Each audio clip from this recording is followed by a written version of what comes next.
All right, what is up, everybody? Snak Pak here with you. Welcome to my man cave here. Yeah, let me turn this down. So, welcome to my man cave. You're here, and actually in the closet of my man cave. I've got a workstation back there and a little music studio and a little futon and all that. But here in my closet, this is where I record all my videos and stuff. This is where I actually got my PC and all that stuff. So, thank you all so much for joining. It's an honor to have everybody here today and to be able to answer your questions. Let's adjust this just a little bit. There we go. You can see my ugly mug a little bit better. So yeah, welcome to everybody. I'm Snak Pak. For those of you who don't know, I'm currently in the Army as a Black Hawk instructor pilot. Also have a fixed wing rating on just a private pilot license, fixed wing rating. And yeah, I just love flying and love talking about it, love teaching, so it's my passion. Really appreciate you guys coming out with all your questions, and there have been quite a few so far, so let's just jump right to it. First of all, I just want to give a shout out to Jesse Holmes here, who has renamed me Big Daddy Snak Pak, so thanks so much, Jesse. All right, so first question looks like it's from Booba VDP, and Buddha asks, do you think that helicopters have a future in aviation? Drone technology is getting better and much cheaper and efficient. What are your thoughts about this? I think drone technology is certainly really powerful for doing reconnaissance and stuff like that, as far as the military aspect goes. But there was actually a news article, DARPA, yeah, I believe it was DARPA, just flew a Black Hawk completely unmanned a few months ago. You can research that on the internet. They did a whole thing on it. But I think we're a ways out from having everything fully automated. I guess my question would be, and this is not an original statement, not an original Snak Pak statement, but the question would be, if you're okay with getting on one of those things, then go for it, right? And we'll see how many people are comfortable being on a automated aerial transport without any kind of real pilot there to react, you know. So certainly aviation has always been, maybe not always, but for the, you know, in modern times is far safer than driving a car. But even with, you know, the autonomous vehicles that Tesla's come out with, which are like, has this crazy AI, you know, there have been a few mistakes that have happened, you know, and there's always going to be growing pains with new technology. So I think that for some time we're going to have an environment where people are definitely going to want a human on board controlling the aircraft. And right now, I think it's a perfect balance because a lot of like any airline you get on, I mean, there's so many autopilot functions on that aircraft. A lot of them can just land themselves at this point, which is amazing. So I think that you know, in time, I think it could be a possibility, but I think if I had to put a number on it, I would say we're at least 40, 50 years out from having a realistic, sustainable environment where, you know, automated AI vehicles, so to speak, you know, drones and such like things like that are actually flying people around. I think we'll probably see it sooner with like Amazon, which I don't know, are they already doing, is Amazon already sending drones out to deliver stuff? I think I know I saw something about it, but they definitely don't do it where I live. But I think we'll start to see that first, and then maybe a long time down the line, we might start to see automated vehicles that are safer than what we have today, which I think is a great blend of automated systems and human intervention. So, great question though. All right, Manny, he will probably give us a gallon of pudding. I don't have a gallon of pudding for you today, but I appreciate it. That means you watched the epic saga of Snak Pak, so thanks for watching. All right, Max Caulfield says, I'm a bit curious as to how to set up an appropriate control curve to maximize the feeling of flying the real thing, because many of us don't have access to those Puma series level sticks. Thanks. So guys, I've gotten a lot of flack for using my little Logitech Extreme 3D. This is my little guy that I still use. I've had it for, I don't know, at least 10 years. I think a lot longer than that. And honestly, I just go default on the settings, right? I'm just using default settings. Um, the the helicopters that I've flown in the Sims so far, like the Blackhawk and DCS, is super realistic. But it seems like no matter how strongly I push side to side on the joystick, even if I change the settings, it doesn't replicate how sensitive a real cyclic would be in a real Blackhawk. So it's kind of just like I've had to adapt to the sim, you know. And when I see the helicopters doing what I want it to do, that's when I know, okay, this is the right control input, you know. But in a real helicopter, it's much different, you know. So you can learn a lot in the sims as to how systems work, what switches to push, how to read dials, developing a scan, developing general techniques. But until you get into the real aircraft, you're not gonna really know how it handles, you know. And that's really the same for anything, because you know, like you just pointed out, everybody's got different peripherals, everybody's using different joysticks and different, you know, whatnot. So, you know, you really just need to get into a real aircraft to see how it compares to real life. So, let me get a little sip of my coffee over here. I didn't really think this through using this microphone. All right, that mulching guy. What flight sim setup are you using? Controls, PC, monitor, and VR setup. So I built my own PC. Let's see if I can show you guys here. So this is my PC I built. I did not spend a lot of money on a case because I didn't want to. Because I didn't want to. Let me see if I can change these settings a little bit. Get this blur off. There we go. I didn't want to spend a lot of money on a case. I was more concerned with the internals, right? So I've got a Zotac RTX 3090 Ti, and I did a lot of negotiating to get that at a price that I could afford. About was I don't know, 5-6 months ago, is before all the 40 series stuff came out. I've got a what is this, a Aurora? It's like a Z4 590 something motherboard. I can't remember, but it's basically an Intel 12th gen chipset. It's a 12900K CPU, and I've got a Samsung hard drive, solid state drive. It's just a terabyte, which I've already gone through almost all that with all the new stuff that people keep wanting me to get. People keep wanting me to try different apps and stuff, different sims. So yeah, so that pretty much does it for my PC. Now, as far as the rest of my setup, I've got this Samsung monitor that I got from Walmart for 75 bucks. It's a 32-inch monitor. So this is brand new. This is actually the shelf display model, and I talked him down to 75 bucks, down from like 250 or something. So it's got like it's basically brand new. You can't even tell that it was even a floor model. But I got that on a little stand, and I got some Christmas lights up here. They're just helping to set the mood. But I've got I already talked about my joystick. I've got the Satec little throttle quadrant here. So this is really great if you guys haven't seen this before. This thing's only, I think I paid like 50 bucks for it, but it's got like little additional pieces you can put. So these little knobs like pop off, and you can change what you want to put on there. So right now this is like my Blackhawk config, and I use this as my collective, and then I use this for my power control levers for each engine, so I can cut them off. You'll see in my Blackhawk how to land video, I do a single engine failure and then a dual engine failure, and then I can adjust my collective from here, right? So I'm just waiting on some of these flight control companies to send me some better stuff, but you know, is what it is. And then down here I've got my Satec pedals. There I've got the honeycomb yoke, which is awesome. I highly recommend that for fixed wing stuff.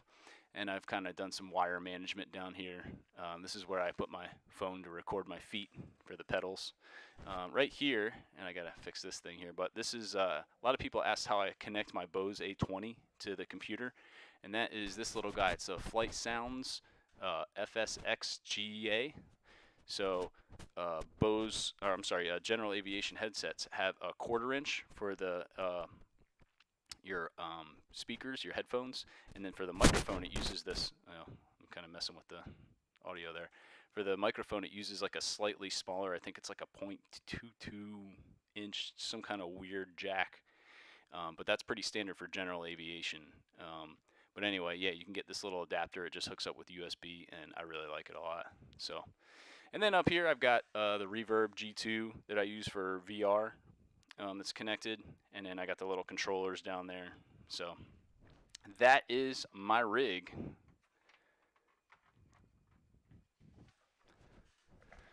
All right, who's next? Okay, have you ever had an engine fail while flying? So I have never had an intentional engine failure while flying, but on a regular basis, I induce engine failures when I teach my students. Engine failures are a pretty big deal, right? Especially in a single engine aircraft. So like when I was getting my PPL for fixed wing, that was like a regular thing where my instructor would just pull the throttle all the way back. So it wasn't a real engine failure, so we could always recover by adding throttle back in if something weird happened during the training. But for all intents and purposes, if you pull the throttle all the way back on a on a Cessna, 172, I mean you're going down one way or the other, right? Unless you put that throttle back in. So we always practice for this, like all the time. This is actually foundational. Once you get the basics down, if you ever go through a flight training program in real life, once you get the basics down of how to maneuver the aircraft, the next thing is how to respond to emergencies, right? Because they do happen, engine failures do happen. In the Black Hawk, it's a dual engine aircraft. So if one engine fails, it's normally not a big deal, right? The other engine has plenty to keep you flying and get you to your destination, right? You might have to think about how you're going to land, right? And in my how to land a Black Hawk video, which got like a ton of views, if you watch that one, you'll see that you might have to just roll it on and land with a little bit of forward airspeed because it requires less power, and that's the same thing with even on a skidded aircraft, a skidded helicopter. You can actually run those things. I call it a run-on. You can run it on and just kind of skid across the ground, But it always takes a lot more power to hover in a helicopter than it does to fly in forward flight. So yeah, I induce those all the time on my students, like on a regular basis. I'll pull it back and then they have to react to it. But never had one in an actual engine failure. I have had engine malfunctions, and again, sometimes you'll get a little chip of the engine might break off, and then there's a little detector that'll detect if there's a chip in your engine, right? And a lot of jet engine aircraft have this, right? Have like a little chip detector in there. So, if you get that light, it's like, oh man, there's something wrong with that engine. Like we need to probably turn that thing off. So I have had some engine malfunctions where I had to induce a single engine failure. I had to turn it off, and then you just go land. It's really not a big deal, especially if you're on a like an airline. The average person would just freak out if the captain came over the radio and said, "Oh, ladies and gentlemen, we have a engine failure." Right? Everybody would just freak out, but a single engine failure on even a 747, some of those big aircraft that have like 4 engines, right? Like it's not a big deal. It's not a big deal at all. So, and not only that, but think about how many engine failures you've had in a car, right? Probably a lot of people have never had an engine failure, right? You can do minimal maintenance to your car. I've got a car with like 100,000 miles on it. I keep the oil changed regularly, and that engine has never failed, right? And 100,000 miles, I've never had an engine fail on me in a car. And in the world of aviation, the level of maintenance that is required is so much higher than what is required on a vehicle. I mean, technically, there's no maintenance required on your vehicle, right? But there are all the regular inspections that have to be done on even just like a little single engine Cessna, right? I mean, you have to have immaculate logbooks per the FAA. And so engine failures in modern times are actually fairly rare. They do happen, but for the amount of flights that go up every day in this world, if you were to take how many engines fail on a given day, it's not very significant. But like I said, even in that event, any good pilot is trained to know how to respond to that. And oftentimes, if you just remain calm, it's not really a big deal at all. So, good question. All right.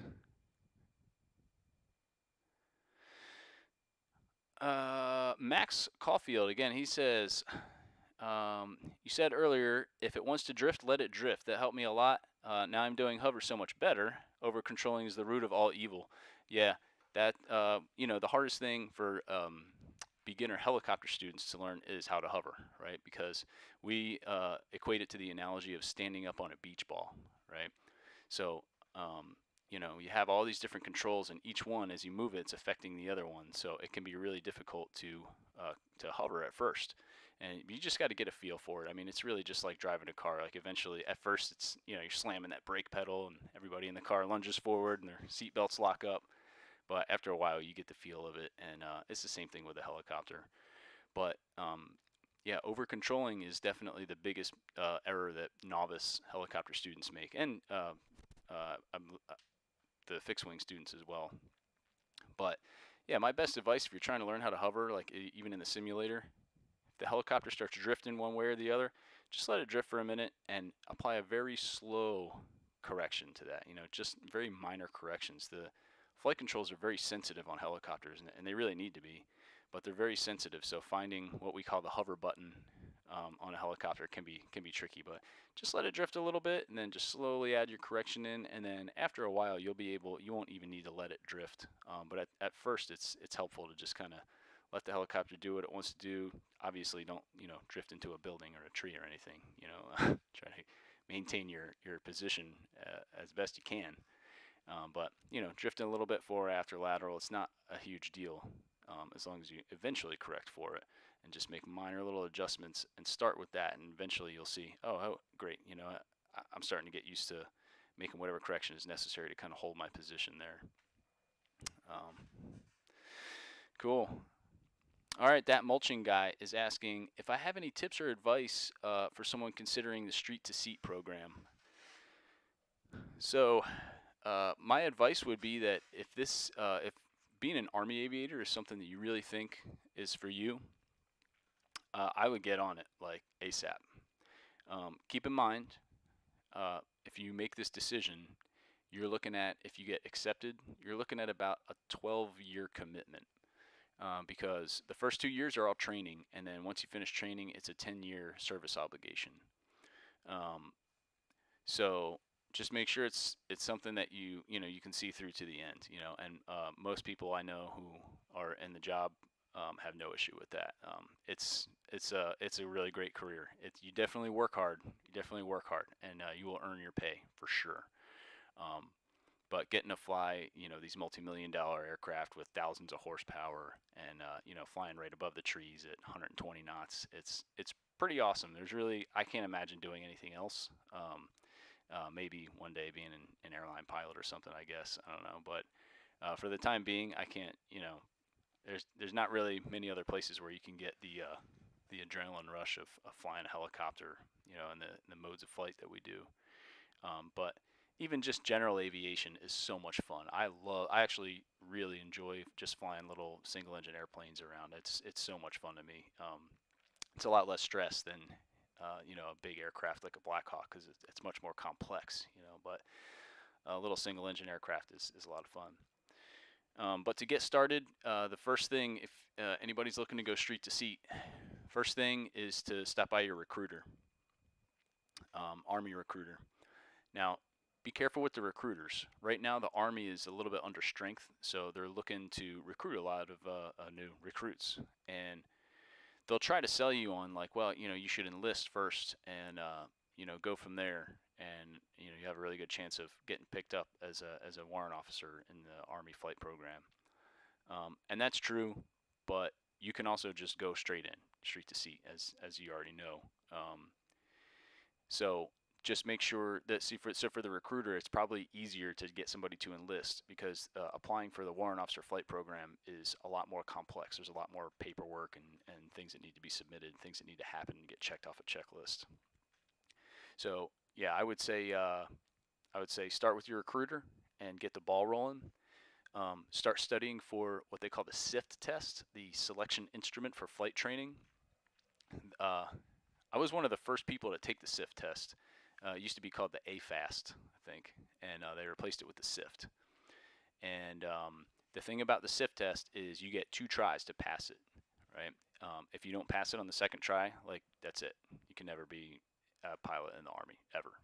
And if you pass it, whatever score you get, that's your score. You can't retake it. You can't try again to get a better score.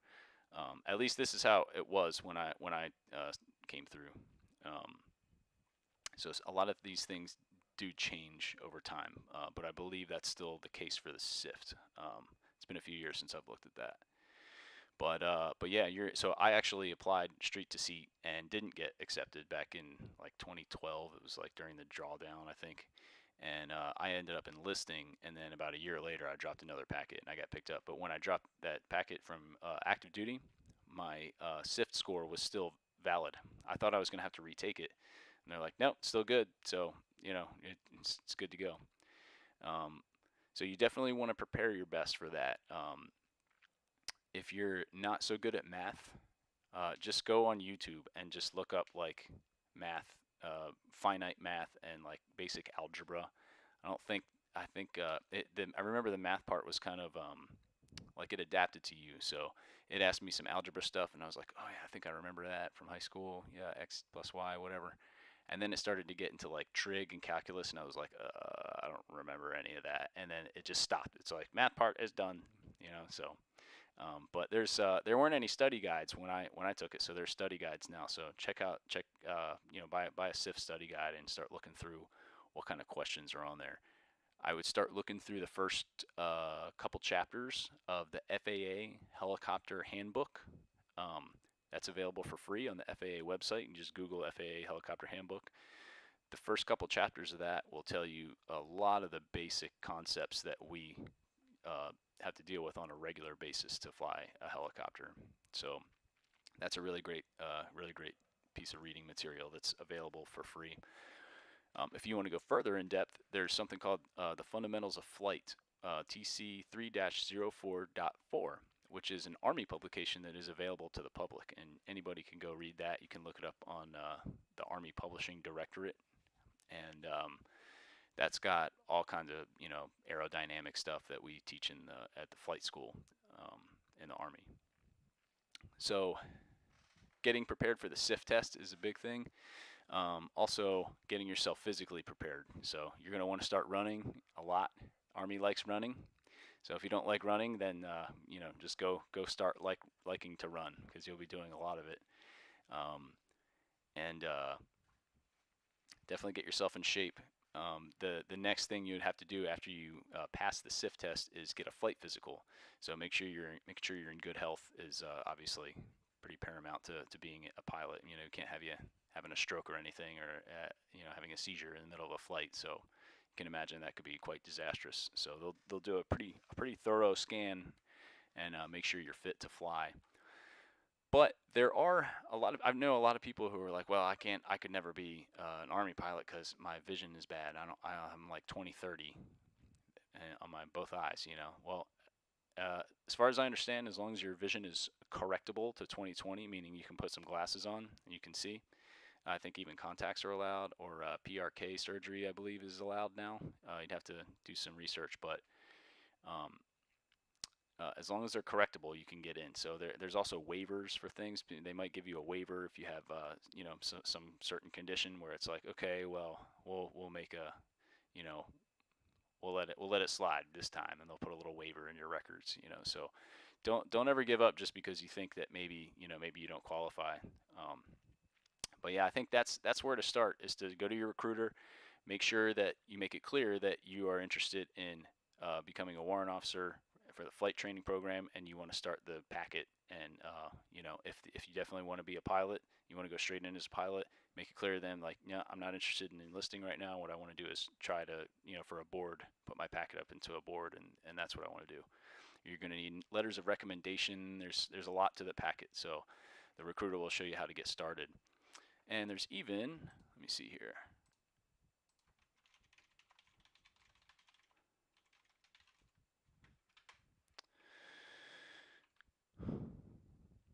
So I just Googled warrant officer flight training. And here, let me put this, here you go. I'm going to put this in the comments here. So recruiting.army.mil. That's where to get started for flight training, if you're curious, and that'll tell you everything you need to know. I would read that very in depth. All right, being a warrant officer and being a pilot in general, both of those um, positions require extreme attention to detail. All right. And that's what the Warrant Officer Candidate School is all about. That'll teach you extreme attention to detail, and you can read all about that on the internet. But um, missing one little thing, right, in a long checklist with 1,000 items on it can result in disaster.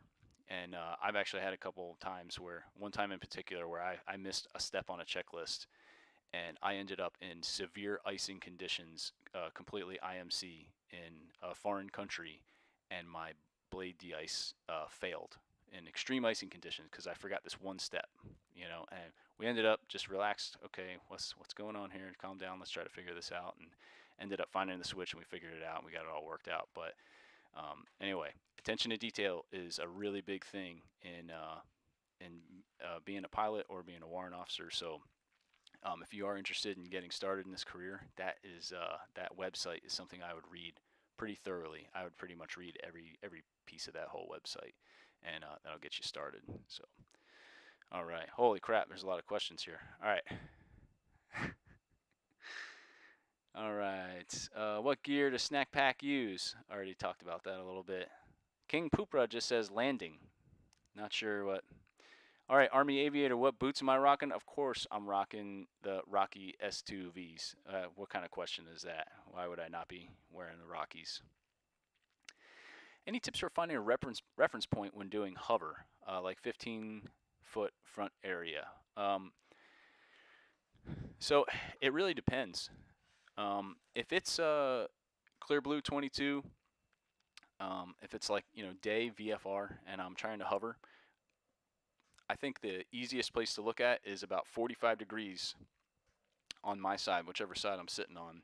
I'll look about 45 degrees to my side, and I'll find a reference point, about 15 feet, somewhere around there, right? It could be anything, it could be a rock or a spot in the grass that's like brown and not green or whatever. Anything you can latch onto. Use a 45-degree angle, you can get an idea of your fore, aft, and lateral movement, right? But sometimes that's not really possible. If you hover over really tall, wavy grass, you get this illusion that's we call vection, and basically it's like your relative motion. You have this. Remember, in a helicopter, especially, you have this giant fan spinning around, and it's blowing all this air downwards, right? So as it does that, it's trying to kick up everything that's on the ground. It's moving. If there's tall, wavy grass, it's going to be blowing it like crazy. It's going to be flustering all about, right? And so as you look at this grass, you got to think like, as you're looking down, your entire field of view, other than what's in the cockpit, is just grass. And as you're blowing it all around, it's waving every which way. It can get really disorienting, and you might not even be able to hold a solid hover, And oftentimes you might think you are, and then somebody else is like, "Hey, dude, you're like drifting backwards right now. Are you tracking that?" So, definitely looking far out in front of you to maybe a tree line, and then looking out to the right and continuing to scan back and forth. If you're unable to use that little 15 foot to the 45, that's another way you can do it. So sometimes flying at night, I prefer to do it that way. It's a little bit harder, but it'll definitely keep you a lot more straight and in one spot. So looking forward for your lateral drift, and then looking out to the side for your fore and aft drift. Right. All right, John Cartwright. Yes, I think you got to look in the distance so you don't over control like driving a car. Let's see. Woohoo! Well, Army Flight School teach us about performing hammerhead turn and stuff in basic training. So, remember, basic training is where everybody goes to learn like rifle marksmanship and how to march in formation and stuff. But if you're talking about basic flight school training, they call that Common Core training right now. No, we don't do hammerhead turns, but you're gonna do all kinds of fun stuff. Don't worry about it if you ever get in there. But certain tactics, techniques for flying really. You're not going to learn until maybe later in your career. We just basically the Army Flight School just we teach you how to fly your aircraft. We do some tactics and get everybody instrument rated and qualified in your aircraft, making sure you know how it works, all the ins and outs, what it's capable of, and how to employ it in as an Army pilot. But yeah, I've never really. I don't think I've ever even done a hammerhead turn. I've done like a corkscrew, do like a corkscrew into an LZ, which is really fun. You get to really bank it really hard. It's a lot of fun. But no, never done a hammerhead. Um, Now that being said, there are some organizations within Army Aviation that do some swoopier stuff. All right, we call those the swoopy guys. If you've ever seen that movie Black Hawk Down, that was the 160th Special Forces Aviation Regiment. So they have a whole different set of I don't know anything about them because I've never been a part of it. But they have a whole different set of tactics, and I don't know, maybe they do hammerhead turns. I don't know. You'd have to make it up there and apply and get in to find out. So, all right. Yes, King Poopra, you definitely can get a pair of wings at the PX. Funny story about that. When I got out of flight school, I went to my first unit, and there was like an in processing place, right, where you spend like a week in processing at the new unit. And so I was just like a very junior warrant officer at the time, right, and just graduated flight school. And there was also a drone operator, and he was a enlisted guy, E2, and he was like a drone pilot. He had just graduated from his training, and he had the same wings that I had. And I was like, I think you're supposed to have the other, like the crew member wings. I don't know if you're supposed to have the pilot wings or not. I just wasn't even really sure. And yeah, it turns out he was walking around with like the wrong wings on. He had the pilot wings on. And I was like, I'm pretty sure that's not the right thing you're supposed to be wearing. So we had to help that guy out a little bit. After 2 weeks, yeah. All right, Manny, does the Army teach you how to do barrel rolls in Black Hawk? So we're actually not authorized to do a barrel roll in a Black Hawk. However, a Black Hawk can do a barrel roll. It is. I think there's a video of it you can see. But yeah, I would really like to do one, but we're not allowed to. There are certain limitations that the operator's manual imposes on us, and it's actually an Army document, our operator's manual. So the Sikorsky has developed the S-70, right, and that's the civilian version of the Black Hawk. So in the Army we call it a UH-60, but the S-70 is actually what I have on my. I don't think I have my wallet around here. But that's actually what I have on my FAA pilot's license, is that I'm commercial instrument rated in a S-70 rotorcraft. So yeah, I'm not sure what the civilian operator's manual says. I've never really looked at it, to be honest. But yeah, in the Army version of it, which it's not available to the public, but if you were to look in there, you would see there's some limitations, and a barrel roll is unfortunately beyond the limitations of what we're allowed to do. However, I guess I can't really imagine a situation where I would need to do that. But limitations are for normal flight, and of course, any good pilot knows that if you need to break the rules in an emergency situation, you certainly can, right? As long as you can justify why you did that. But I'm trying to think. I don't really have any reason why I would have to do a barrel roll. But I'll tell you this: when I get new students in there, I'll put them in about like a 50-degree bank, and at first it feels like you're upside down. It's not like a simulator where you can just see your screen tilting like 50 degrees and you're like, oh wow, here we go. Once you feel all the G forces and you feel your vestibular system, which is your little inner ear organs. If you close your eyes and you move your head around, you can feel your vestibular system working, and you can get a little disoriented. But yeah, when you're in the real aircraft for the first time, when you do like a steep bank and yank back on the cyclic a little bit, and start adding some G forces, it's a wild ride. So you really don't need to do a barrel roll to get any kind of satisfaction out of flying. Let's see. How do you pop a snack? I guess am I Big Daddy Snak Pak or Papa Snak Pak now? This is great. I love my new names. What would you rather see replace the Hawk, the Defiant or the V 280 Valor? I always, I'm not gonna lie, I get these mixed up. Hang on. Is the V 280? Yeah, screw that V 280. I want the Defiant. Defiant X helicopter. Yeah, I want the Defiant. Man, that thing's got that big tail rotor on the back, the big tail fan. That thing looks badass. So you'll see. This is actually a good question for the people who don't know. Helicopters have a natural limitation that you can't really break, right, for airspeed. Somebody asked me this question in one of my videos, and they were talking about the advancing and the retreating halves of the rotor disc. Well, as you're flying into the wind, you think the rotor's spinning one way. Well, part of that is advancing into the wind that you're flying into. Part of it is retreating away, right? So at a certain airspeed, essentially what happens is your forward airspeed is greater than the speed that retreating blade is cutting through the air backwards. And so that's something we call retreating blade stall. And every helicopter essentially is susceptible to that.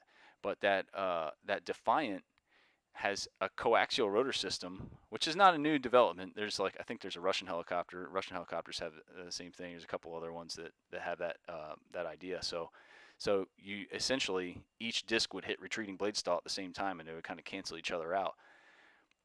But that also negates the necessity for a tail rotor.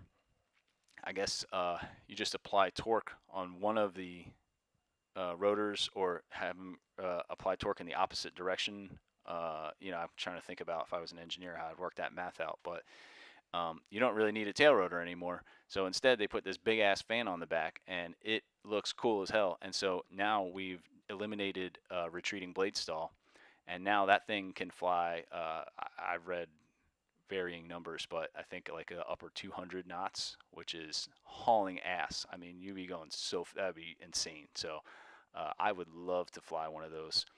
I think the Valor, the V280, just, I don't know. I've heard so many bad things about the Ospreys, and it just, I don't know, kind of worries me a little bit. But I think that would be cool too, because I mean, as someone who also flies fixed wing, that would be a really cool transition. So I don't know. It's hard to say, but I think I would go for the Defiant. Imagine this: an Amazon drone delivering packages to Mother Rucker. All right, I'm interested in making a career out of flying Blackhawks. Do you have any advice? Well, Braden Hiram, not sure if I'm saying that right, man. But I think the easiest way to do that would be through the U.S. Army. Now, there are civilian agencies that have Blackhawks as well.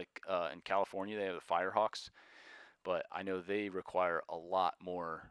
You got to have a lot of time to be able to get that job. You got to have a lot of rotor time, a lot of Blackhawk time. So, if you want to fly Blackhawks in particular, you got to imagine they're thousands of dollars per flight hour. So, just to operate, right, between fuel and maintenance and everything. So,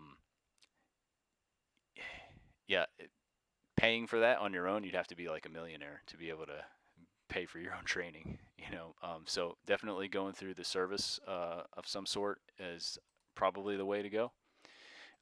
So the Army has Blackhawks, also the Air Force and the Navy. The Navy has the Seahawk, the Air Force has the Pavehawk, and then the Coast Guard has their version of the Blackhawk. I think maybe they fly the Seahawk too. I'm not really sure.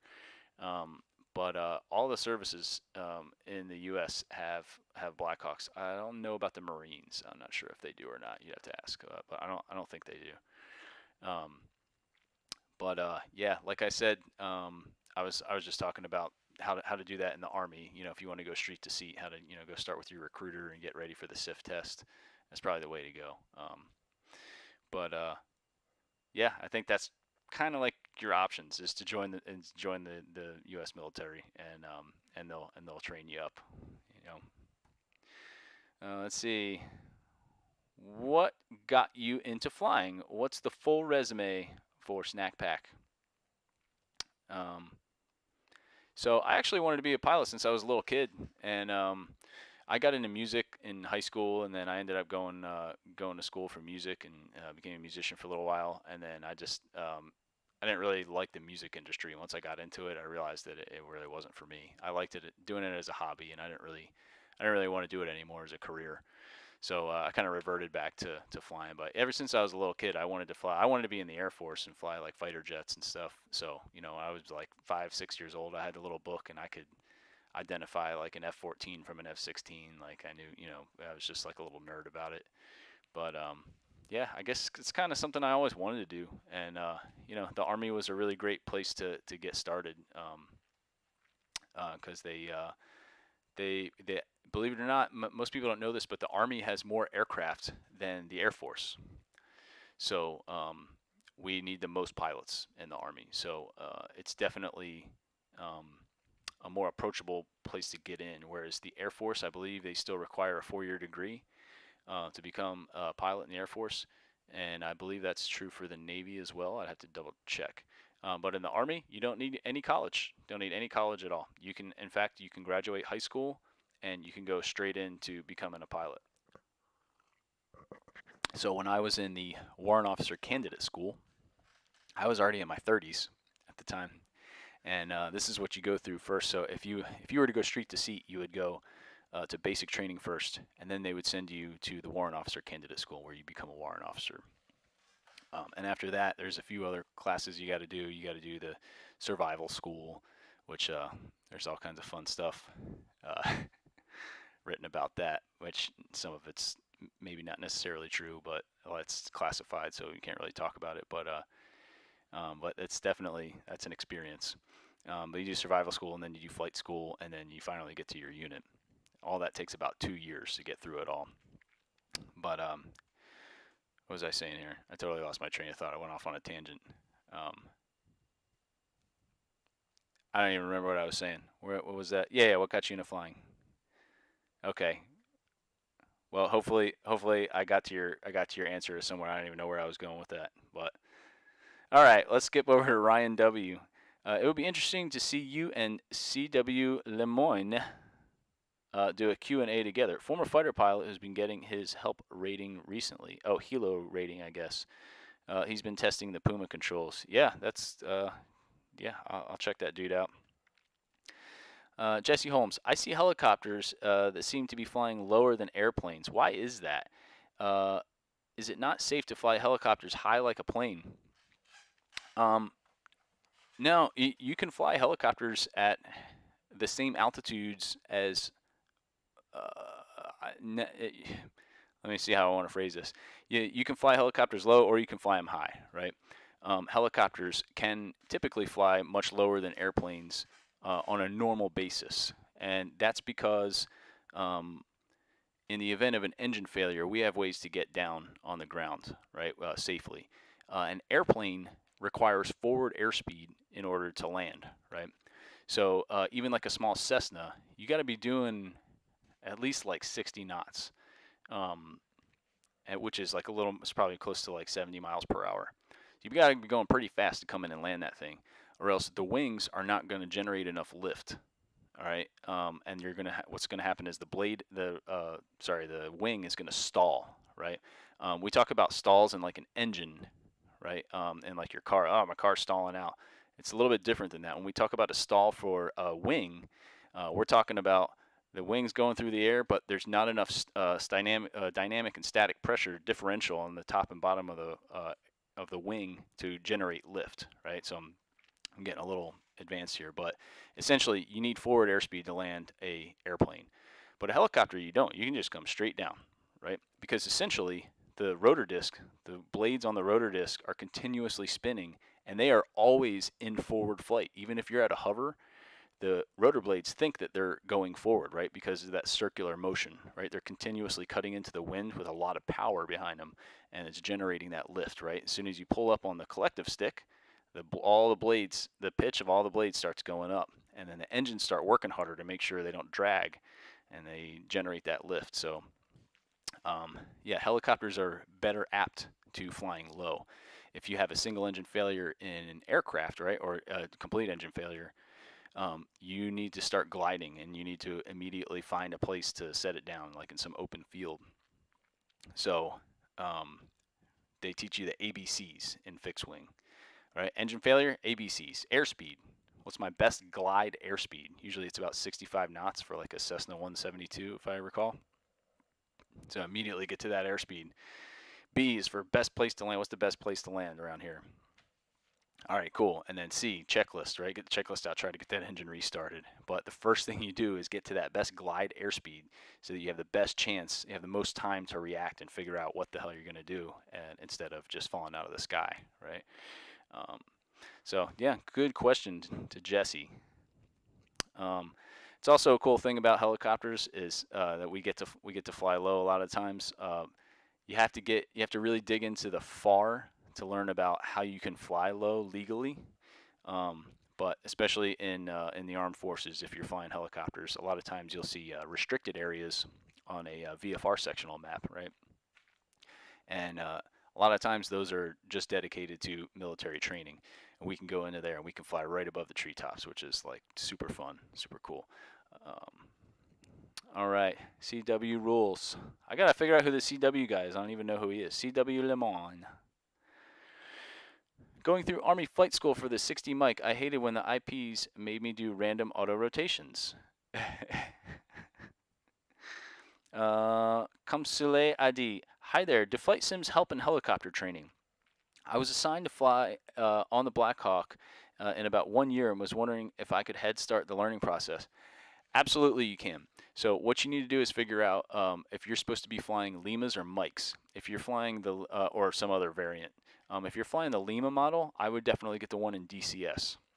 If you're flying the Mike model, there's a really good one in Aerofly FS4.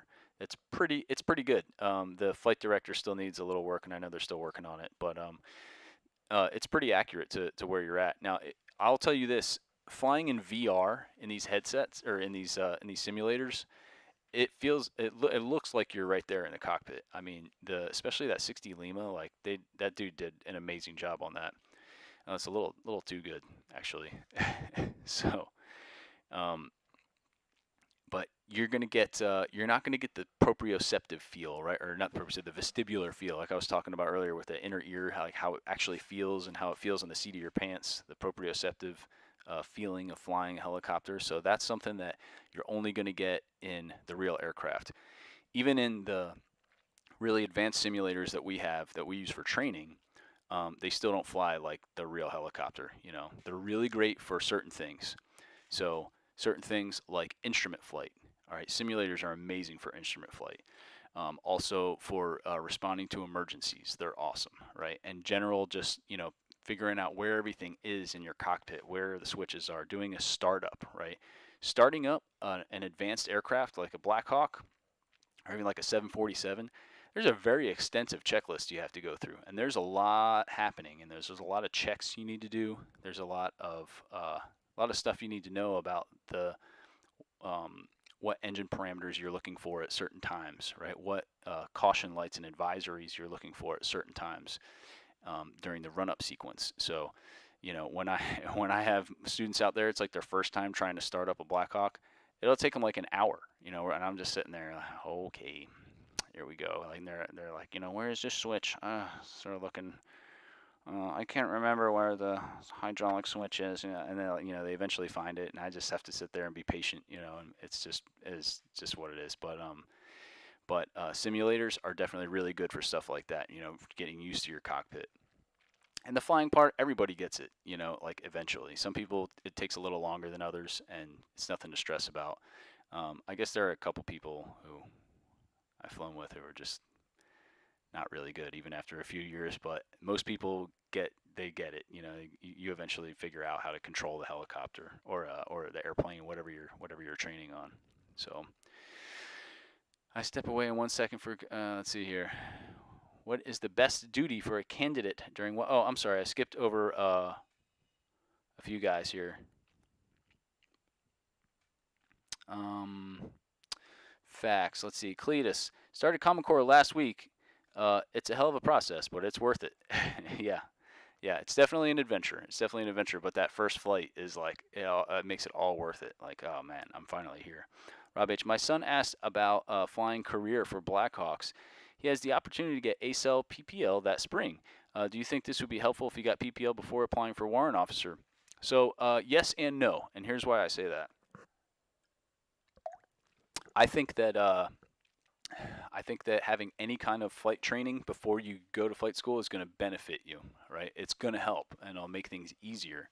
However, that being said, most of the people that come through there have no training whatsoever. And they might know that the spinny thing goes on top and it shouldn't be on the bottom, and that's kind of like baseline. We got to start from scratch, and that's okay, right? And most people get through just fine. It's definitely you definitely got to do a lot of work, right? There's a lot of it's a hard work. It's not supposed to be easy, but there's definitely a lot of work that goes into it. However, I think having a fixed wing PPL before you go would help with a lot of stuff and make things a lot easier. But the Army also has some incentive programs. So there's a thing called certification assistance where you can actually get free money towards getting those certifications once you're already in. So there's a lot of folks here in flight school who actually do that for free. They're going to like a civilian flight school and they're getting that training.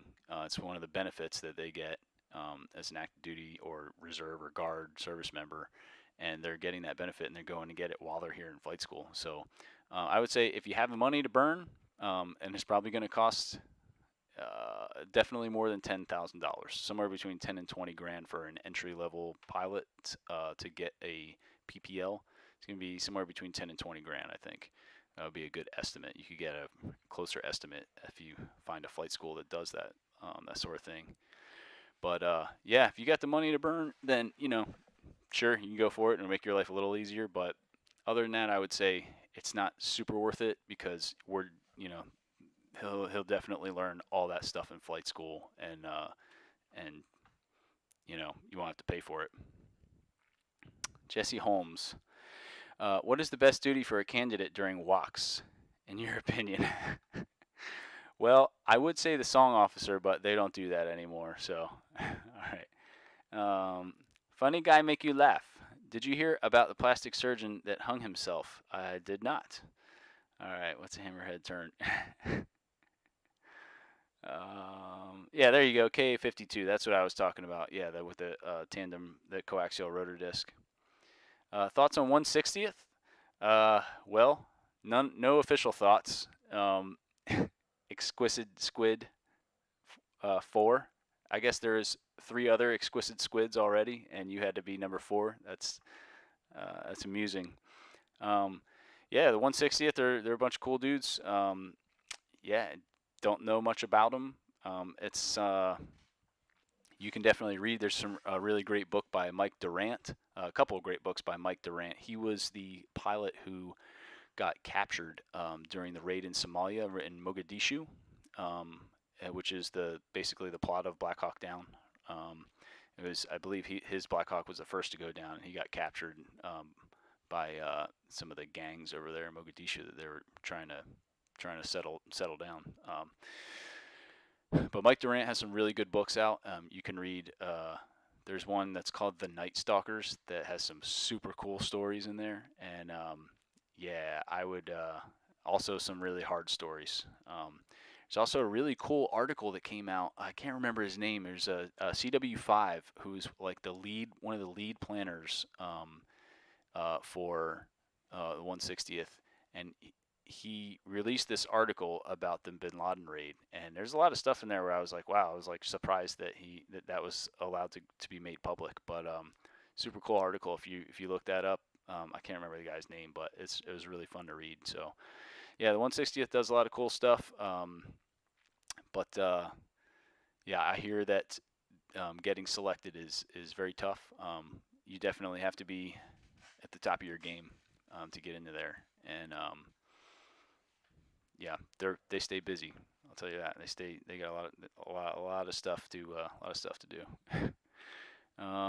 Alligator black shark, thanks. Would you ever fly in private military group? Swank, I'm not sure what you're asking there. I don't think there's really any private military. You talking about like a militia? You part as a militia? I don't know if I'm allowed to do that. Do helicopter pilots use SIDs and stars? So you can use a SID, This is from Scott Nathan. Yeah, you can. We do use standard instrument departures if they're available, but stars generally not. Right? Generally, helicopters don't fly too high. We can. I've had a Black Hawk at like 13,000 feet before. It's about as high as I got. And you got to start thinking about hypoxia at that altitude. Um, but but yeah, I've never done a star procedure, but definitely do SIDS a lot. There's not a lot, whenever they're available. If you need to do a SID, then we can definitely request that. It all depends on what equipment the aircraft has, right? So there's helicopters. I know that like if you get into Microsoft Flight Simulator, you'll see that there is a Bell 407 that has a Garmin GPS, right? So that's totally capable of doing a standard instrument departure procedure. And really any instrument approaches, you just got to kind of hand fly it, right? Which makes instruments a little bit trickier. But yeah, you can look there's a free Airbus 135 that you can download from flightsim.to. And that one is coupleable. I haven't messed with it too much, but you can basically make it do what you want and put an autopilot there, and then yeah, you can load. If you have a good Garmin, you can load approaches in there, and the helicopters will just fly them for you, right? If they have advanced enough systems, So it just depends. U.S. Coast Guard fly Jayhawk. Yeah, the Jayhawk. That's what I was thinking of in the Coast Guard. Yeah, thanks, Barkaz. Yeah. Coast Guard sounds a little more chill than being in the Army. You got to think when you join the Army, there's pros and cons to every branch. All right, so one of the things about the Army is that yeah, you can become a pilot, and yeah, it's like, oh man, I'm a pilot, right? You get this big ego boost, I guess, but then they tell you, hey, we're leaving and we're going to be going and living in a tent for 3 weeks. All right, so pack your stuff, and you'll be sleeping on a cot, living in a tent for 3 weeks, and doing training and stuff. So it's just like all the same thing the infantry guys have to do. Not the same stuff. Don't let me. I'm gonna get annihilated for saying that, but some of the same things that the infantry has to do. Some of them, as a pilot, you have to do the same kind of thing, and definitely stay busy. But Coast Guard, yeah, Coast Guard sounds cool. I'd be up for checking that out and see what the day-to-day life is like for being a Jayhawk pilot in the Coast Guard. Let's see. Swank iRacing aced all my testing for rotorcraft, failed the color vision lantern test. That's a bummer, dude. Yeah, I actually just barely pass the depth perception test every year. Like I just barely pass because my left eye is like a little less. It's like 20/25 on average, but I can squeak by, get 20/20 on it. But I think my binocular vision doesn't work as well. But I feel like everybody fails the depth perception test, or not fails, but it's just hard to do well on it. All right, a YouTuber. This is Manny. He said a YouTuber called Heavy D Sparks bought a private Blackhawk. Quite cool to see it being used for private use. I saw that guy. Yeah, and I think he's got a video where he failed a check ride or something. But yeah, it looks cool. Yeah, if you got, I mean, if I had the money to buy a Blackhawk, I probably would. But they're very expensive to fly, so I'm not sure I would even buy one, even if I was a multimillionaire. Coyote UH-60 Aviator. Oh, did the Army do any updates to the spindles, control links? Okay, I think he's asking. Yeah, I'm not going to get into any specific. I don't know if he's asking the other guy or me, but won't get into any specifics about any aircraft components. Let's see. Alan Davis, you retracted your message. Bro, we all want to know what you said, Alan. We all want to know what you said. Retype your question, Alan. All right. I would love to be your student. I would love for you to be my student, Howitzer. All right. Thanks for the show, broski. Still active duty. You mentioned working towards CFI ratings. Where are you located? Yeah, I'm still on active duty. So I guess I can take my military equivalent to. I just have to do the written test and get CFI and CFII, but I'm working on that on fixed wing as well. So I've got my PPL on fixed wing, and then so I'm just trying to figure out what I need to do to get. I know I got to get instrument and then commercial, and I think I can do those in like the same check ride. I think now that I have the PPL for fixed wing, I think I only need like maybe 10 or 20 hours of training, and then I can go knock that check ride out. And then to get CFI and CFII on fixed wing, I got to figure out what I need to do. I need to get into the FAR and read all the little fine print, but that's something I'm looking to have done in the next year or so, is get CFI. Do you have fellow Army pilots that fly with glasses or contacts? I'm debating whether to get corrective surgery. The answer is yes. I can't remember about contacts if they're allowed or not. I don't need contacts, but I think you can fly with contacts. Definitely can fly with glasses, and you can definitely get PRK surgery. I believe it's PRK. So you just have to look. You can check out that website I posted. It'd probably have some more information about that. But yeah, I know some of my students have had PRK, I believe, and that's acceptable now. It didn't used to be.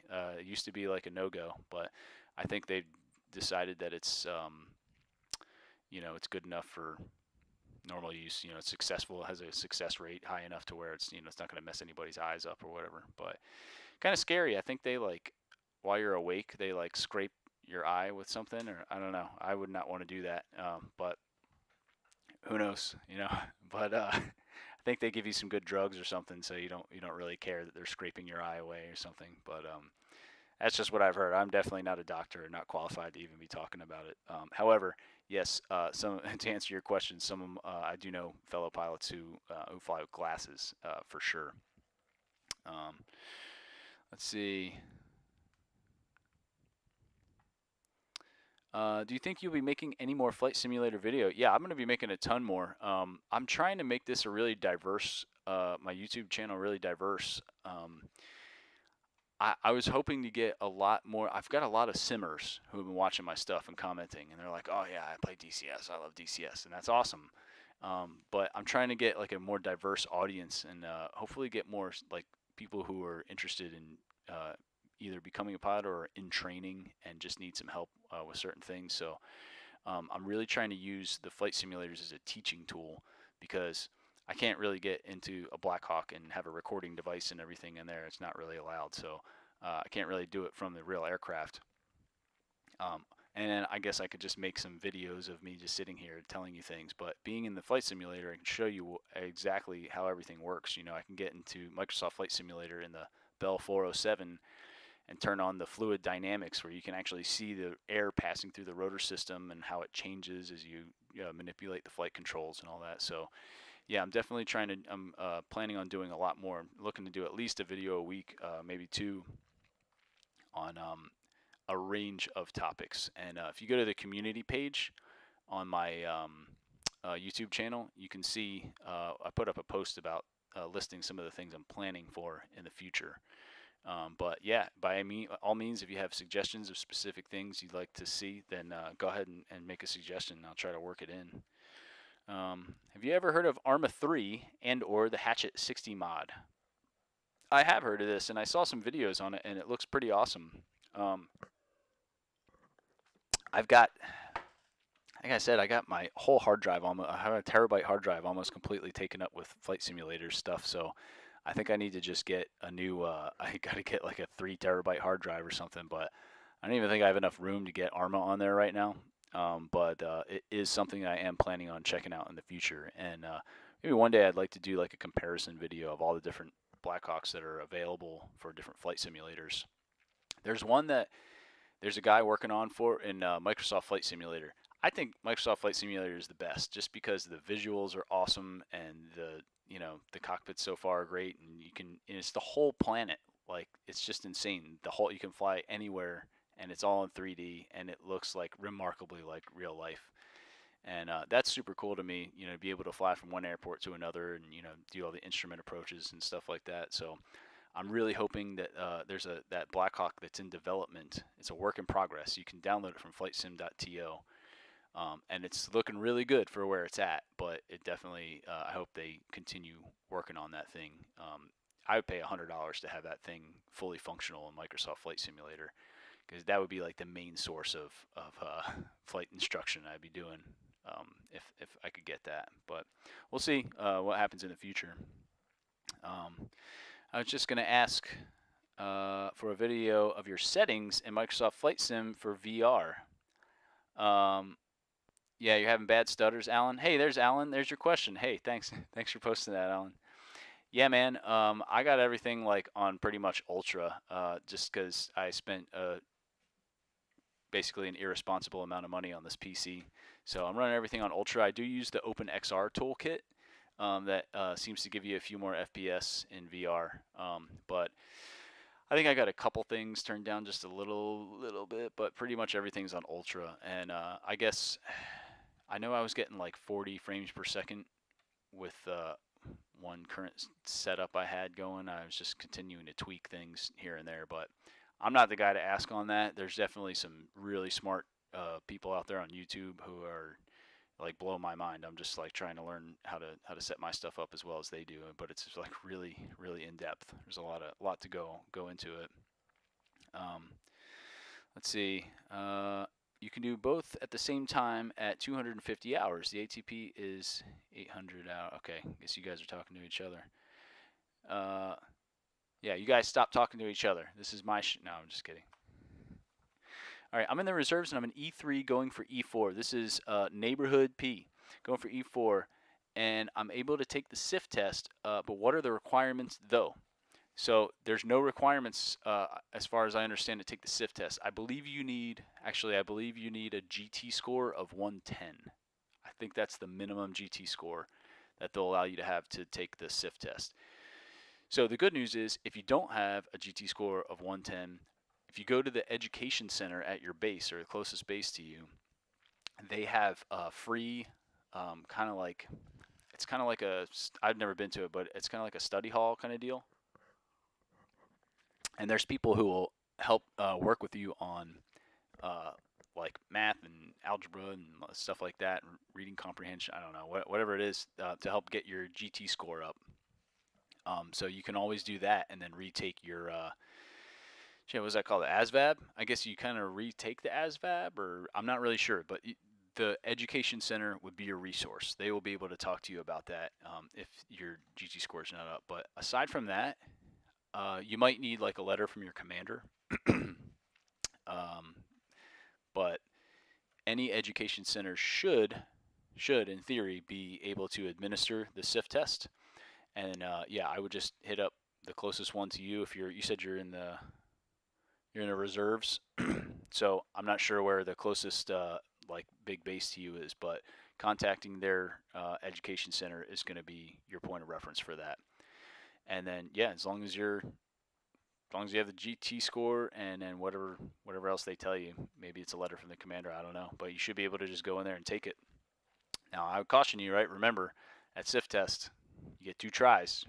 And if you just barely pass on the first try, that grade, that's what you got, and you can never retake it. So I would definitely prepare for that as best as you can before you go in. Let's see.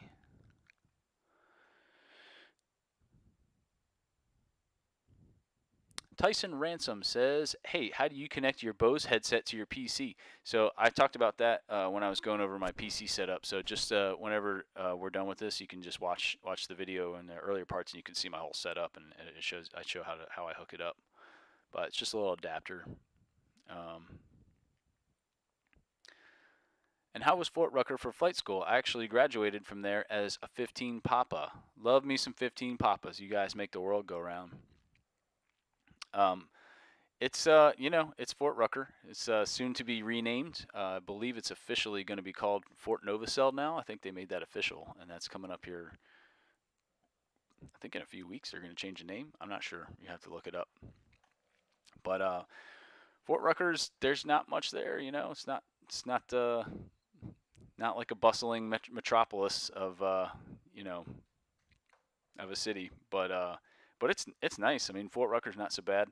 If you go there as a pilot, you actually can get into like company grade officer housing, so you can get like a whole. They have like some duplexes, and then they have like single family homes that are like 3-4 bedroom houses that they'll you can live on post, or you can live off post, and do whatever you want. But yeah, flight schools. It's the fact that there's not a lot to do around Fort Rucker is a good thing, because flight school is very involved. It takes a lot of time and effort, because you go to your flight training every day, but then there's also academic classes, and then you finish all that stuff and you're like worn out. Well, now you got to study because you have all this stuff to prepare for the next day. And then, oh yeah, don't forget you need to probably go for a run because you got a physical fitness test coming up, and so you got to keep yourself in shape, and you're always studying, always learning new stuff, and they give you so much information in such a short amount of time. You got to think like people get a 4-year degree from Embry-Riddle, and we compress all that into like a year. So you learn a lot of stuff really fast. But if there's one thing that the Army's really good at, it's training. The Army has figured out training. Some of it can seem tedious, but we figured out how to get people trained up and efficiently. So let's see. Thanks for all the info. What made you go 60s specifically? The Exquisite Squid 4 asks. I really when you decide what aircraft you want to fly, first of all, there's a selection process, at least in the Army. So if you get selected to become a warrant officer, or even like say a lieutenant or a captain, and you get into the aviation branch, there is a order of merit list. So it basically takes all of your grades, your check ride grades, and all of your academic test grades, and you'll end up somewhere on a list. And then when it goes to the selection day, they'll say, hey, these are the aircraft that we have, so many Blackhawks available to pick, so many Apaches ready to pick, Chinooks, whatever. There's some fixed wing aircraft in there, and then you go in, and then it's like, okay, who's first on the list? Who did the best? Who has the highest test scores and all that? And it's like you get to pick first. So you might want to fly. You might really want to fly Apaches. And then, you get to selection day and you're like last on the list, and all the Apaches get taken up, and you're like, crap, now I got to fly Chinooks or something, something else. So, but for me, I did choose Blackhawks at my selection because I just really like the mission set. And that's really what you need to think about if this is something that you're getting into and you're deciding which aircraft you want to pick, should you have your choice. You really want to think about the mission set. So I think Apaches are badass. I would love to fly one day, and I would love to, launch a Hellfire missile or whatever. That'd be insane, But on a regular basis, that's not what I wanted to do. I wanted to be a utility helicopter. So Blackhawk can do so many different things, and every day is different, Whereas with the Apaches, it's like, okay, your mission set is to go blow stuff up, go kill the enemy.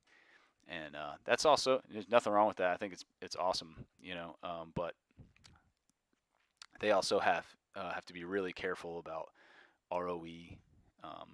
So it gets complicated, but anyway, I really like the Blackhawk. I think just being a light utility or medium utility helicopter had the best mission set for me.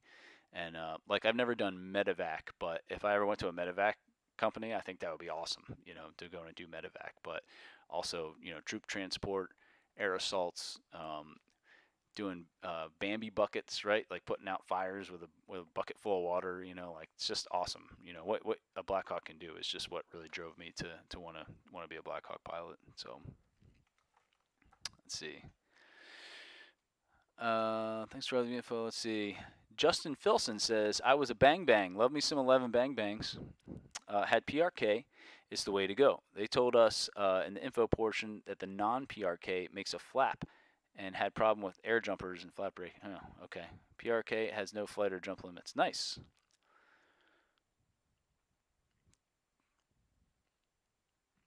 So it looks like a lot of you guys are kind of sharing some information about PRK. That's good because I don't really know much about it.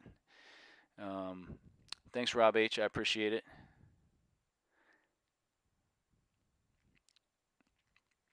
Wildest thing I've ever seen while I was a pilot. Great question from Pie Hash. There's a number of things. Let's see. The wildest thing I've ever seen. I'll tell you, my second flight in a Blackhawk when I was in training, I hit a bird. It came up from below. We try our best to avoid them. not necessarily because we love animals, but we're not supposed to kill animals, but also because they can damage the aircraft. So really try not to hit birds. Um, but this one came up from underneath and it hit the nose of the helicopter first, right? And I didn't even know. My instructor didn't know either. It hit the nose, and then it came up and just exploded all over the windscreen, and then the rest of it went up into the rotor system. And it didn't break anything, which was great because if if it breaks something, they've been known to come through windshields before and like break the windshield open and potentially hit an instructor pilot and knock them out unconscious. All right, this has happened before, and the student pilot is now like the pilot. They're the pilot in command now because instructor pilot is unconscious and has like a turkey leg sticking out of his cheek or something. And it's like these turkey vultures is what I mean. So not a turkey leg, but a turkey vulture leg. And so anyway, yeah, I hit this bird and fortunately didn't break anything. But it's really funny because in a Black Hawk, it's super loud. All right, these helicopters are really loud, as you can imagine. They're incredibly loud, and so you have to have significant ear protection on, or else you're going to go deaf after time, and you won't be able to hear anybody else. So I didn't actually hear the bird hit. Whereas, like if you're driving a car and you're doing 70 miles an hour down the highway and a bird hits your windshield, like you're going to hear it. But I didn't hear it. I just saw it. So we're just flying along, fat, dumb, and happy, and then all of a sudden, there's just this explosion of bird parts all over my windscreen, and yeah, felt kind of bad. We took it back home and landed and shut it down, and the maintenance guys, I was like, hey, you want me to help like scrape this off for you or whatever? And they're like, nah, we'll get it. And I was like, okay, well, I guess I'll just grab my stuff and be on my way then, and I left. But so I felt kind of bad for those guys. I guess something I wasn't allowed to help for some I don't know, some contract maintenance thing. But anyways, yeah. Let's see. Somebody just asked, can birds damage the blades or the tail rotor? Absolutely, they can. Yeah, I mean anything can damage the rotors if it hits them. But that's just with any helicopter. You don't want any of your blades hitting anything.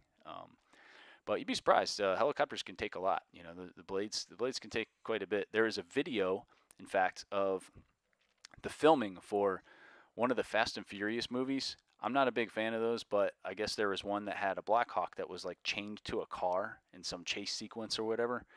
And I saw during the filming, the stunt pilot who was flying that real Black Hawk came up over this ridge and clipped his rotor disc on a tree. And you can see footage of it. Like they let the footage go. They released the footage of that helicopter clipping that tree. And it turned out it was, after they landed, they checked it out, and it turned out no damage came from that. But I guess the pilot's ego was crushed pretty bad. So, it is what it is. But in your opinion, let's see, Exquisite Squid 4 asks, in your opinion, what's the hardest part physically about flying? I think just getting the feel for flying a helicopter at first is challenging for most people. And as I was saying earlier, I think I was talking about people over controlling, the tendencies to over control. So, we're drifting a little this way and people slam in the cyclic on that way, and then we're kind of jerking all around, and just trying to develop some finesse with the flight controls at first can be a little bit challenging. But yeah, that and then fatigue after a while flying for long periods of time you can get fatigued a little bit, especially it depends on what you're doing, so like for instance, let's say a international flight. Those pilots, I've never flown in an airline, so I can't really speak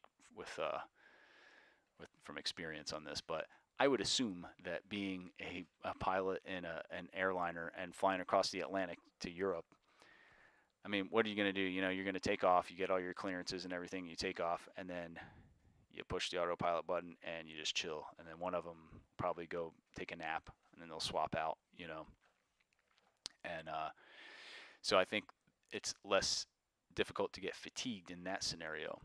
But imagine this. Imagine that you are a student and we're in a traffic pattern just doing loop-de-loops. And on every pattern, I start messing with the helicopter. You know, I pull an engine off on you, and you have to figure out how you're going to get it back on the ground safely. Or I turn off all the assists, so to speak, right? You know, in Microsoft Flight Simulator, there's little assists you can turn on in the settings. Well, a lot of modern helicopters have assists as well, right? That work in real life. You know, so if I turn those off, and now you're back to flying it like a, you know, like an unassisted helicopter. You know, that's going to take a lot more finesse with those flight controls, and it's going to wear you out mentally and physically. And so after doing that for an hour, circle after circle of, you know, different issues, that I start messing with things and seeing how you're going to respond. It can get fatiguing, but you'd be surprised. You know, you do that for an hour, hour and a half, and you're like, oh man. And then a year later, you're flying for like 7 hours in a row. You know, just like, and it's but you know, again, if you're doing like some other mission, or you're just flying, you know, flying cross country somewhere, it's not really a whole lot going on, right? You're just monitoring, making sure everything's, you know, all your instruments are good, cross-checking the other guy, making sure he's doing his job, and, you know, you're just flying. Especially if you have an aircraft that has autopilot, it's coupleable, you just boop, boop, boop, you just set that thing up and let it do its thing, and you're just kind of sitting back and watching, making sure you're kind of like the systems manager at that point. You know, you're making sure everything's working correctly, talking to air traffic control, making sure they're doing their thing. That's another thing that can get really overwhelming for novice pilots, is that, you know, you have more than one radio, and they're tuned up to different frequencies, and so there could be multiple people talking at the same time. It's all coming into your ears, and so now not only are you trying to figure out what the heck to do, because, you know, one of our engines just got pulled offline, and now we got to get to the ground safely, but we still have to stay in this traffic pattern, and there's all these people yelling at me in my ears, and it's just like, stop it, stop, everybody shut up, you know. So it takes a little while to get used to, but you get used to it after time, for sure.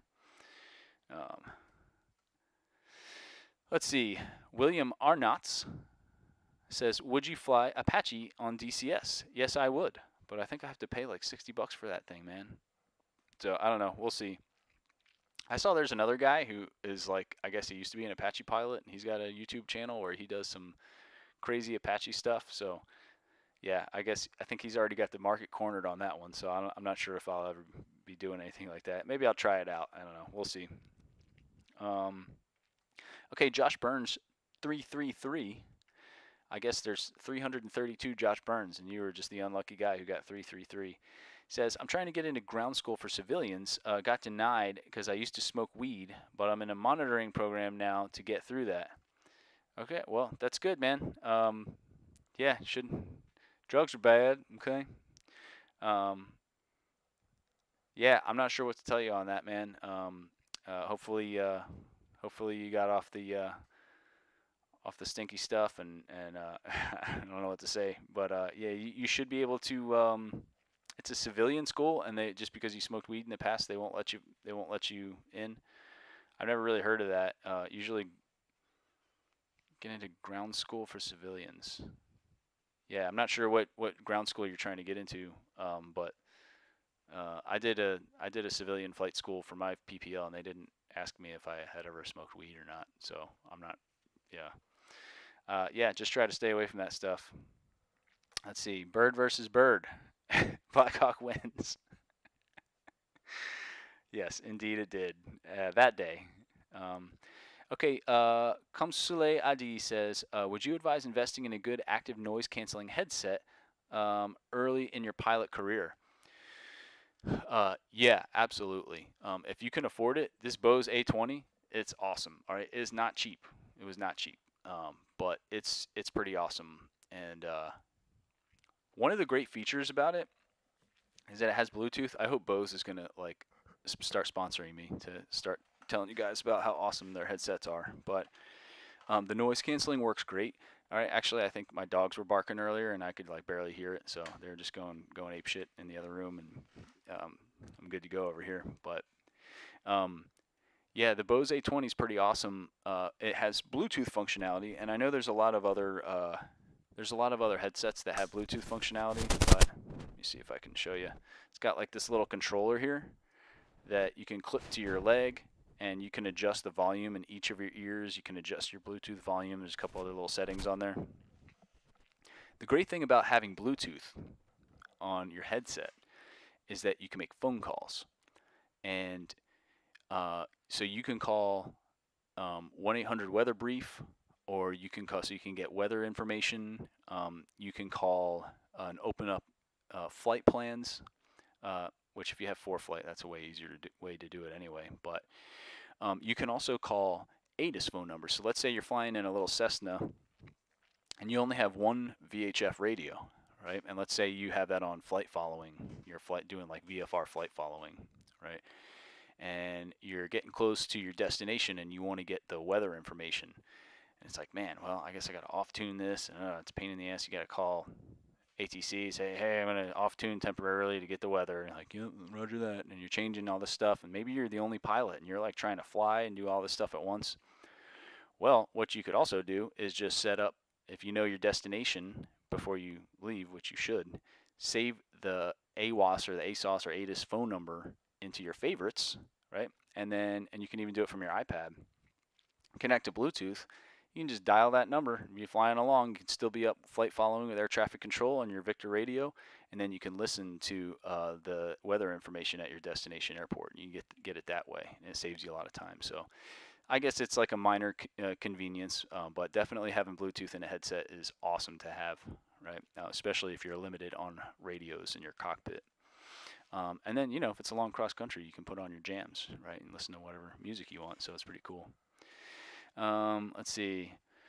First time, this is Justin Filson. First time in a CH-47, we were landing and caught a tailwind.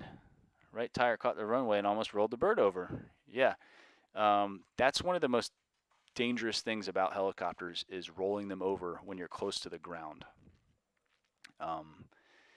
So with a helicopter, we can drift in any which way we want. So if you're coming in to land, there's actually a really horrible video. If you're interested, I believe it was a CH-46 that was trying to land on a carrier and got the wheel caught on something on the side, and then added just a little bit of power, and the whole thing flopped over and went into the water, and a bunch of people got killed. But it's actually very easy to roll these things over, and the crazy thing is, a lot of my students, when they come in to land, and they got this collective, and they're like, oh, I just want to touch down nice and soft.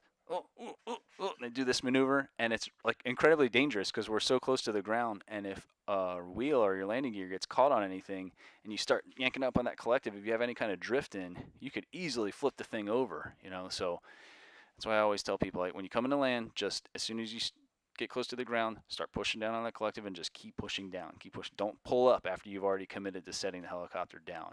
Even if we touch down a little harder than you might normally want to, that's better than rolling the helicopter over and getting everyone killed, right? So everybody wants to butter the bread and touch it down nice and soft, and that's great, but it takes a little bit of skill to be able to do that consistently.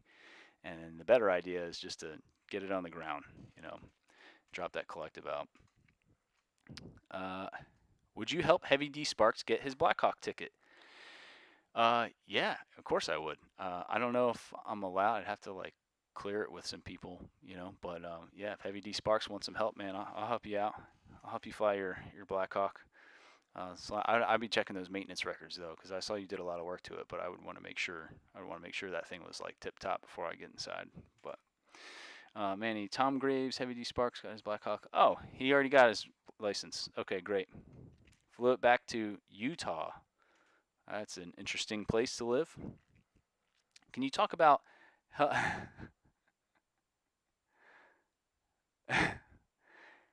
Ryan W. asks, can you talk about health hazards related to beryllium parts of the aircraft? I've heard some stories about amputations resulting from that. I'm not really tracking anything about beryllium and what that can do to you. I know it's not good for you, but generally speaking, as long as you don't crash the helicopter, you should be all right. But I have heard stories about there was an aircraft crash, some helicopter crash, and there were some guys sent out to go guard the crash site, and then a lot of the smoke came up out of the crash. There's so many different chemicals. These guys inhaled the smoke, and I think they ended up dying from that. So the key is just to not crash, because all that stuff is, whatever hydraulic fluid and all this stuff. And that's, I mean, that's in like any aircraft. I mean, 747s have hydraulics and stuff like that. So any kind of dangerous chemicals. I mean, there's all kinds of stuff in your engine compartment in your car that you don't want to be breathing in. I mean, imagine like getting brake fluid in your eyes or something. Like that's not going to end well for you. So, yeah, unfortunately, that's just where we're at. We got dangerous chemicals in aircraft. So if you crash them and rupture something that shouldn't be ruptured, then I guess there's always a potential hazard. But I mean, there's a lot of hazards associating with crashing an aircraft. So the idea is just to not do that if you can avoid it. Let's see. DCS has a sale on right now. Oh, are you talking about for the Apache? I don't know, man. I don't know. Let's see. Here's Josh Burns again. Yeah, I passed all my drug tests. Want to be a helicopter pilot so bad it's a dream. Rather fly and quit. It's easy for me to quit. Well,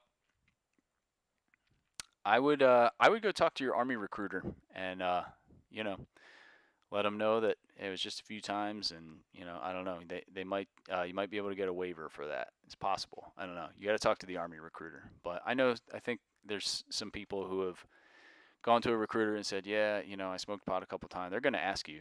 Every branch is going to ask you about your drug history, and I think with pot, I think they can be more lenient if if it was only a few times you did it in the past. I don't know. So you would just have to talk to a recruiter and just let them know, yeah, I got this thing that I might pass. But I think there's a lot of people who may have tried that stuff at one point in their lives, and they try not to totally disqualify people from joining just because maybe you made a mistake here or there or whatever. But yeah, I would talk to your recruiter, ask them, and see what they say, and who knows, you might get in. But if you quit, I mean, part of the for those who are interested in joining the Army as a pilot, one of the things that they're counting on to weed through people who are not qualified for the job is people who are just going to give up along the way. It's not an easy process to get selected, right? And that's on purpose, right? We don't want just anybody waltzing in here and being like, oh well, I was a plumber and now I'm ready to be a pilot. Well, you might be a really great candidate or you might be a terrible candidate, right? We're going to find out. We're going to find out if you're willing to put the work in. And so the packet process for both people going street to seat or for active duty members trying to become a pilot, it's very extensive, and that's on purpose. So you want especially for the active duty people who are looking to go potentially become a warrant officer in the Army. The packet process is not easy, right? And you wanna get that packet looking like you're submitting it to the President of the United States, and like he's the one who's going to be hand selecting everybody for the job. And I've seen some people who just half-ass it and don't get picked up because the board's going to tear your packet apart. They're going to be like, oh, look at that, he's got this word misspelled on the front page, and he didn't even fill this block out in this form. Like let's just throw it in the trash. I mean, I've never been on a board, but you have to imagine that those people are going to just like eviscerate every word you say. So you want to come off as the very best version of yourself when you're trying to put that in. But anyhow, the whole packet process, it's meant to be difficult on purpose because we're trying to weed out the quitters, right? We definitely don't want quitters in this job because there's no time for people who don't want to put in the effort, right? It requires an intense amount of effort. And that's really the hardest part, right? It's not about being the smartest person or about, I think people get it in their head that they're just going to be like a natural and they're going to get in the cockpit and they're just going to be able to fly like Maverick on the first day. And it's just not the case, right? It's not the case for really anybody. There have been a couple studs I've seen come through who do really well, but you're not going to be flying like 1,000-hour pilot, on your first day.